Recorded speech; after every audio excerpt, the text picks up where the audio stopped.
नमस्कार, आइए आपको मिलवाते हैं जन सुराज के कटिहार नगर निगम के प्रवक्ता डॉक्टर एमडी मुस्तफ़ा जी से। हमारे कार्यक्रम में आपका स्वागत है। मेरा पहला सवाल आपसे यह है कि जन सुराज अभियान का मुख्य उद्देश्य क्या है? दीदी जी, बहुत बहुत आपका धन्यवाद कि आप हमारे यहाँ आए और आपके चैनल द्वारा आवाम तक हमारी मैसेज जाए। स्वराज का मुख्य उद्देश्य बिहार को बदलना है। आज जो बिहार की स्थिति है, मैं इसी बिहार का रहने वाला हूँ, यही हमारी पढ़ाई लिखाई हुई और मैंने बचपन से लेकर अभी देखा है तो गिरावट ही देखा है, कोई नया चीज़ मैंने देखा ही नहीं। जैसे इस शहर कटिहार में हमारी पढ़ाई लिखाई हुई है और उस समय मैं देखा करता था कि यहाँ बड़ी बड़ी 2 फ्लावर मिलें थी और 2 जूट मिले थी, तो एक विश्वकर्मा पूजा हुआ करता था। तो मैं उसमें हम लोग उतना उत्साह मनाते थे कि खुशी से उसका वेट करते थे कि हम लोग प्लांट घूमने को मिलेगा। विश्वकर्मा पूजा के मौका पे पूरा फ्री रहता था, हम लोग पूरा दिन भर घूमते रहते थे अपने दोस्तों के साथ। पूरा फैक्ट्री को देखते थे, कैसे सूत बनता है, कैसे ये होता है, धागा बनता है, जाके मशीन सबको देखते थे, बहुत मज़ा आता था, आनंद ही आनंद। चूँकि दूसरा उस समय कोई ऐसा ये नहीं था कि मोबाइल या ऐसा कोई ज़माना नहीं था, हम लोग फ्री रहते थे, तो एक मनोरंजन का एक जरिया था, खुशी का एक अजीब होता था। धीरे धीरे हम देखें कि सब चीज़ बंद होते जा रहा है, ख़त्म होते जा रहा है। संडे के दिन मैं उस इलाका में जाता था तो मेला की तरह लगता था, लोग जैसे कोई तरह डिज्नीलैंड मेला लगता है उस तरह संडे को लगता था। उस इलाका में बड़ी बाजार के इलाका उधर जाएंगे, शिव मंदिर चौक उधर जाएंगे, ढेड़िया साइड जाएंगे जहाँ जूट मिल गया, तो उत्सव मनाते थे, ईद की तरह खुशी मनाते। चूँकि उस दिन पेमेंट हुआ करता था, हफ्ता मिलता था, वो पैसा एकदम रश करता था, एक अजीब वहाँ खुशी होती थी। धीरे धीरे देखा कि आज जाओ वहाँ का हालत देखते हैं तो डर लगता है जाने से। जहाँ कभी चमन था वहाँ देखिए क्या हो गया, उजरा हुआ है, पूरा वीरान हो गया है। प्रशांत किशोर जी का बिहार के लिए मुख्य उद्देश्य क्या है? मेन उद्देश्य जो है हमारे प्रशांत किशोर जी का, वो बिहार को बदलना चाहते हैं, इसलिए कि कोई नई बात यहाँ हुई ही नहीं है। जैसे एजुकेशन के सेक्टर में आप आए, हमारा बिहार पूरे दुनिया में, पूरे वर्ल्ड में ज्ञान का धरती कहलाता था और लोग फॉरेन से यहाँ पढ़ने के लिए आते थे। और आज हम उसी बिहार राज्य में गिनती करते हैं, आज शिक्षित राज्य में 1 नंबर में आ गया। देखिए, जहाँ से ज्ञान बंटना शुरू हुआ था और वहीं यह शिक्षित राज्य कहला रहा है। ये हमारा क्या होगा, हमारा बैड लक ही कहा जाए इसको। अशोक सम्राट ने कितना पूरी दुनिया पे राज किया, यहाँ से हुकूमत चलाई, यहाँ तक अंग्रेजों ने उतना हुकूमत नहीं किया जो उन्होंने किया। तो ये बिहार की धरती से ही हुआ। गौतम बुद्ध, ऐसे ऐसे ज्ञानी लोग, दिनकर लोग, ऐसे ऐसे लोहिया है, जेपी, कितने लोग हैं जो आप हिस्ट्री देखेंगे, तारीख पढ़ेंगे, जब इतिहास पढ़ेंगे तब पता चलेगा बिहार की धरती क्या है।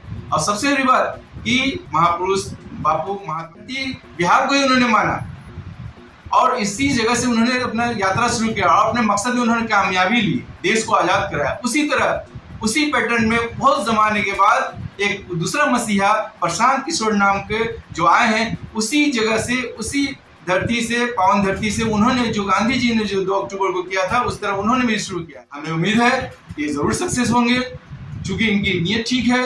ये जो भी चीज़ है क्लियर कर रहे हैं, कोई किसी को डाउट में नहीं रखे हुए हैं कि मैं तुम्हें ये दूंगा वो दूंगा, ऐसा कुछ नहीं दूंगा।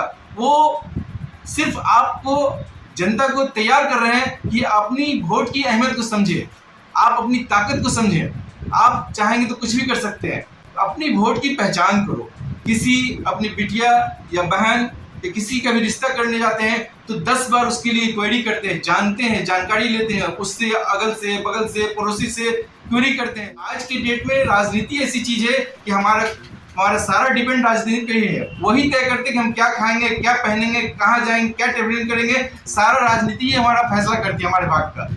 पीछे हट जाते हैं, कभी जात के नाम पे, कभी धर्म के नाम पे, कभी दल के नाम पे। यही तो हम देख रहे हैं। डेवलपमेंट नाम का कुछ नहीं हो रहा है, न एजुकेशन है, न स्वास्थ्य है, कुछ नहीं, कहीं कुछ नहीं है, न एक अच्छा हॉस्पिटल है। अगर हमारा कोई है कुछ होता है तो सीधे अदर स्टेट जाना पड़ता है, हम एलिजिबल नहीं है उतना जाने के लिए, यही दम तोड़ देना पड़ता है। तो ये सारी चीजें यहाँ हो सकते हैं, हमारा सिस्टम सुधर सकता है। एक अच्छे आदमी के आने से ये सिस्टम हो सुधर जाए तो क्यों नहीं भाई, हम सब मिलकर उनके साथ हैं, एकदम साथ देना चाहिए उनका, क्योंकि वो अपने लिए नहीं आवाम के लिए सोच रहे हैं। और सबसे बड़ी बात ये उन्होंने ये तय कर दिया है कि जो ऐसे क्या नाम है, जिस शहर के जो लोग होंगे उसी शहर के लोग वो पॉलिटिक्स में आएंगे और समाज उसको चुन के देगा। ये सबसे बड़ा अपॉर्चुनिटी उन्होंने दिया है। इसी समाज के लोग, इसी समाज से वार्ड पार्षद हो या वार्ड कमिश्नर हो, चाहे डिप्टी मेयर हो या मेयर हो या एमएलए हो या एमपी हो, इसी के यहाँ के होने चाहिए, बाहर से कोई नहीं आएगा। ये सबसे बड़ी बात, अच्छी बात उन्होंने कहा। और ये जिम्मेदारी समाज को उन्होंने दिया है। उन्होंने एक और अनाउंस किया कि मैं 1 साल पहले अनाउंस कर दूंगा 5 आदमी का नाम, 5 आदमी का नाम, और वो समाज के हवाले कर दूंगा। वो 1 साल उनको फॉलो करेंगे, तब उसका फीडबैक को बताएंगे। उसमें से 4 अनसेलेक्टेड होगा, 1 सेलेक्टेड होगा, तो उसको समाज जिसको ओके करेगा उसको मिलेगा। इसमें भी हम नहीं समझे तो ये हमारी बेवकूफ़ी है। सीमांचल क्षेत्र का कटिहार जो इसकी मेन एंट्रेंस है, द्वार है, यहीं से सारी रेलवे से लोग आते हैं। यही एक ऐसा जगह है, पूरे इंडिया से ट्रेन आती है, यहाँ से लोग उतर के अपना ब्रांचेस लाइन में जाते हैं। तो कटिहार मेन सीमांचल के द्वार है, तो इस शहर को तो और भी अच्छा होना चाहिए, स्मार्ट सिटी में होना चाहिए। लेकिन अफसोस की बात है, रहा सवाल जैसे हमारे यहाँ बाढ़ का बहुत बड़ा मसला है, उसके बारे में भी सोचना चाहिए। बाढ़ के अलावा जो है रहा, हम जिस फसल को उपजाते हैं, जैसे मक्का उपजाते हैं, हम लोग उपजा करके कम दाम में दे देते हैं और ये सारे लोग स्टॉक करके बाहर भेज देते हैं और उसका एक से प्रोडक्ट बनाते हैं और उसका ये करते हैं, है ना। तो उसका हमको सही नहीं। अगर वो बाहर न भेज के हमारे यहाँ ही प्लांट हो जाए, जैसे कॉर्नफ्लोर बनता है, जो भी चीज़ बनता है ना, वो सब चीज़ें यही प्लांट हो तो यही रोजगार मिल जाएगा ना भाई। हमारा चीज़ से लोग राज कर रहे हैं और हम जैसे कि मजदूर बन के रह गए हैं। ये बिहार को तो मजदूर का फैक्ट्री बना दिया गया है, जबकि यहाँ फैक्ट्री होना चाहिए। कुछ है कि ये बिहार ऐसा बने कि लोग गुजरात से यहाँ काम करने ना, यहाँ बिहारी लोग गुजरात जाए। ये बहुत बड़ा उनका सोच है, ये उनका उद्देश्य है कि बिहार को बदलना। और हमें बड़ी उम्मीद है कि इस मुहिम में उन्हें कामयाबी मिलेगी। हम सबकी दुआ उनके साथ है। सीमांचल न्यूज को समय देने के लिए धन्यवाद।